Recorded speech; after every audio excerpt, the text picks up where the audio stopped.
Assalomu alaykum do'stlar. Koreya Mania kanaliga xush kelibsizlar.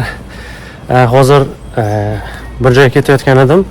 Shu bolalarim qatnaydigan shu bog'chani oldidan o'tib ketyapman. Shunga O'zbekistondagilar ko'pchilik bilmasligi mumkin. Koreyada shu bog'chaga xarajatlar qancha bo'lishi mumkin. Shu to'g'risida shu xarajatlarni aynan gapirib o'tib ketmoqchi edim. Do'stlar, mana ikkita qizcha mana shu bog'chaga qatnashadi. Nomi Kawon Ornichip. Hamma sharoitlar bor mana bog'chada. Bog'cha uyimizga juda ham yaqin joylashgan. Aynan shu bog'cha atrofidan qidirganmiz. Xarajatlar, oylik xarajatlarni agar aytadigan bo'lsam, shu ikkita qizcham bor. Kattasi 4 yoshda, kichkinasi 2 yoshda. Umumiy xarajatlar qanaqa? Shu 2 kun ishlamaydi, shanba-yakshanba ishlamaydi bog'cha. Shu 5 kun borishadi, dushanbadan jumagacha borishadi va o'sha odatda bizda farzandlarning 9 dan yoki 8:30 dan shu 5 gacha qatnashadi. Ya'ni kechki vaqtga qatnashmaydi, lekin kechki vaqtga ham o'zi qatnashish mumkin. Ya'ni kechgacha ham farzandlaringiz berishingiz mumkin. Lekin biz odatda hozirgi kunda soat shu 5largacha beryapmiz. Xarajatlar umumiy $400 atrofida aylanadi, $350 atrofida aylanadi. Biz Seulda yashaganimiz uchun davlat 50%ni qoplab beradi. O'sha chet ellarga qoplab beradi. O'shani hisobiga Seulda nisbatan arzonroq Koreyaning boshqa shaharlariga qaraganda. Kichkina farzandim hali yosh bo'lgani uchun 2 yoshda unga taxminan 270 ming won to'laymiz. 270 ming won, bu degani bir $200 atrofida to'laymiz. Katta farzandimga 70 ming won, oyiga 70 ming won to'lov keladi odatda. Bu degani $50. Ya'ni har kuni mana shu dushanbadan jumagacha borishsa,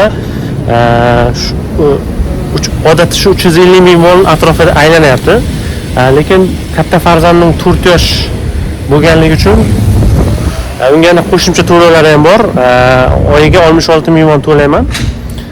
Aslida qimmatroq, lekin bog'cha sal arzonlashtirib bergan. Bu qo'shimcha xarajatlar nima?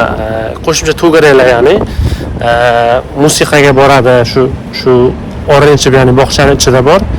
Shu bog'chaga boradi. Shu bog'chada ya'ni shu ingliz tili to'garakchasi bor.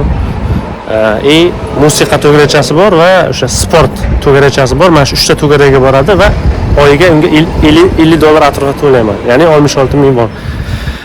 Umumiy xarajatlar bizda oylik taxminan shu $350 atrofida aylanyapti ekan. Bu taxminan wonda shu 500 ming won atrofida bo'ladi. Odatda 500 ming wonga ham yetmaydi. Bizda hozir mana shu yoshdagi, 4 yoshdagi va 2 yoshdagi farzandlarimga biz taxminan oyiga demak shu 500 ming wonga yetmaydigan summani to'layapmiz. Eslatib o'taman, biz Seulda biz boshqa shaharlarda bu farq qilishi mumkin. Ayrim shaharlarda, shu aholi kamroq yashaydigan shaharlarda Koreyada bog'cha butkul tekin bo'lishi mumkin.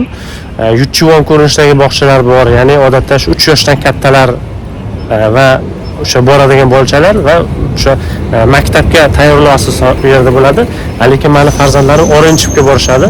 Bu yerda ko'proq tarbiyaga e'tibor beriladi va to'lovlari ya'ni shu 3 yoshgacha bo'lgan, shu 7 yoshgacha bo'lgan farzandlar, ya'ni Orange'ni bitiraman, darrov o'sha maktabga borishlari mumkin.